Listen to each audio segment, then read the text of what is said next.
Imagine a country so vast that it stretches from Europe's edge to the Pacific Ocean, a land where frozen tundra, endless forests, and immense rivers define everyday life. This is Siberia now, the Republic of Siberia, a country standing on its own. Siberia would occupy the northern heart of Eurasia, covering most of northern Asia from the Ural Mountains to the Pacific coast. Its territory would span more than 13 million square kilometers, making it the largest country on Earth by land area. In sheer size, Siberia would be larger than Canada and China combined, and almost twice the size of Australia. No existing nation would come close to matching its geographic scale. Despite its immense territory, Siberia would be sparsely populated. Its population would be around 35 million people, fewer than many medium-sized countries. This would make Siberia comparable in population to nations like Poland, but spread across an area dozens of times larger. Population density would be among the lowest in the world. Most people would live in southern Siberia, where the climate is less extreme and infrastructure is more developed. Northern areas would remain almost empty, dominated by permafrost and Arctic conditions. Major cities would include Novosibirsk, Omsk, Krasnoyarsk, Irkutsk, and Yakutsk. Novosibirsk would function as the largest urban center and economic hub. Geographically, Siberia would be defined by extremes. It would contain some of the coldest permanently inhabited places on Earth. Winter temperatures in parts of eastern Siberia regularly fall below -50 degrees Celsius. At the same time, summers in southern regions can be surprisingly warm. Siberia would host enormous natural systems. The taiga forest would be the largest continuous forest biome on the planet. These forests would play a critical role in global carbon storage and climate regulation. The region would also contain massive river systems like the Ob, Yenisei, and Lena. These rivers would rank among the longest on Earth and would serve as vital transportation and energy corridors. Lake Baikal would be one of Siberia's greatest strategic assets. Baikal alone holds roughly 1/5 of the world's unfrozen freshwater supply. As a country, Siberia would control one of the most important freshwater reserves on the planet. Culturally, Siberia would be far from uniform. It'd be home to dozens of indigenous peoples with distinct languages and traditions. Alongside them would live populations of Slavic origin concentrated in urban and industrial areas. This cultural diversity would shape governance, education, and regional identity. Economically, Siberia would be a resource superpower. Its economy would be heavily based on natural extraction. The country would possess vast reserves of oil, natural gas, coal, gold, diamonds, and rare earth elements.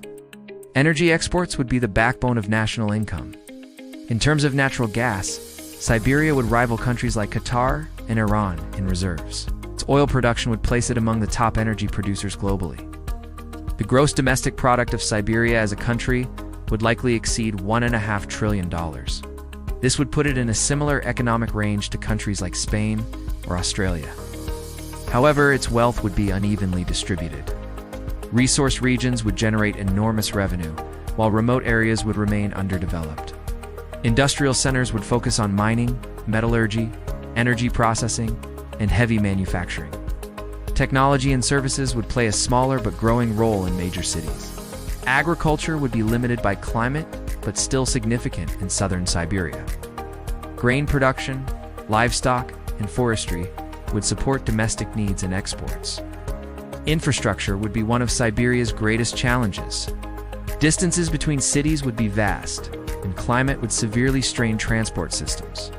The Trans-Siberian Railway would function as the country's economic spine. It would connect European markets to Pacific ports across thousands of kilometers. This would give Siberia a strategic advantage in Eurasian trade. It could act as a land bridge between East Asia and Europe. Geopolitically, Siberia would be a quiet but critical player. It would border countries like China, Mongolia, Kazakhstan, and several Arctic maritime zones. Its long border with China would shape trade and security dynamics. Energy exports eastward would be central to its foreign relations. In the Arctic, Siberia would control vast coastlines. This would give it access to emerging Arctic shipping routes. As polar ice retreats, These routes could rival traditional maritime corridors. This would significantly increase Siberia's global strategic importance. Despite its strengths, Siberia would face deep structural problems. Extreme climate would increase infrastructure costs and limit population growth. Permafrost thaw caused by climate change would threaten cities, pipelines, and roads. Entire settlements would face relocation risks. Demographic decline would be another major concern. Low birth rates and outward migration would pressure long-term development. Maintaining sovereignty over such a massive territory would require enormous administrative capacity. Security costs would be high, even without active conflicts. At the same time, Siberia's achievements would be undeniable. Few countries would combine such resource wealth with such environmental significance. Its forests, rivers, and Arctic zones would make it central to global climate stability. Any global environmental policy would need to account for Siberia's role. Compared to other countries, Siberia would stand out as a giant with a light footprint, would have continental-scale land but a modest population, would resemble Canada in geography, Australia in resource dependence, and Scandinavia in climate challenges. It would exceed all of them in sheer scale. In this hypothetical scenario, Siberia would not be a traditional power defined by population or armies. Its influence would come from space, resources, and geography. It would be a country whose importance grows as the world demands energy, minerals, and climate stability. Its future would depend on balancing extraction with sustainability. Seen as a country, Siberia would be less about borders and more about systems. Ecosystems, supply chains, and global climate links would define its role. It would be a land of extremes, silence, and strategic weight. And in a world shaped increasingly by resources and geography, Siberia would be impossible to ignore.